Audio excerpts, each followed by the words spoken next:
Hi friends, இன்றைக்கி நம்ம வீடியோவில் கோதுமை மாவு அல்வா எப்படி செய்யுது அப்படின்னு சொல்லிட்டு பார்த்துடலாம். ஒரு கப் அளவுக்கு கோதுமை மாவு எடுத்து தண்ணி சேர்த்து நம்ம வந்துட்டு ஒரு சப்பாத்தி மாவு பதத்துக்கு இல்லாமல் கொஞ்சம் இலகுன மாதிரி நம்ம பிசைஞ்சு எடுத்துக்கலாம்.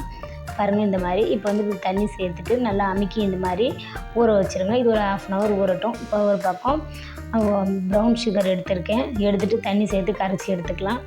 இப்போ வந்து இதுவும் கரைஞ்சிட்டு பாருங்கள். இப்போ இதையும் நம்ம கரைச்சி பால் மட்டும் வடிகட்டி எடுத்துக்கலாம். வடிகட்டி எடுத்துகிட்டு ஒரு பேன் வச்சுக்கோங்க. பேனில் சேர்த்துக்கலாம். இப்போ வந்து சர்க்கரை பாகு, அதாவது நம்ம ப்ரௌன் சுகர் ரெடி பண்ணி வச்சுக்கோங்க, அதையும் சேர்த்துக்கலாம். நெக்ஸ்ட்டு ஏலக்காய் பொடி, சால்ட்டு சேர்த்து இந்த மாதிரி மிக்ஸ் பண்ணி நட்ஸ் வந்து உங்களுக்கு தேவைப்பட்ட நட்ஸு சேர்த்துக்கோங்க. நான் வந்துட்டு பாதாம் சேர்த்துருக்கேன் தோல் நீக்கிட்டு. இப்போ வந்து நம்ம தேங்காய் எண்ணெயில் தான் முறுக்கு நம்ம இது செய்கிறோம். அவ்வளோதான். இது கரெக்டான கன்சிஸ்டன்சி. இப்போ கேக் ட்ரேவில் ஊற்றி நம்ம ஆற வச்சுட்டு கட் பண்ணி சர்வ் பண்ணிக்கலாம்.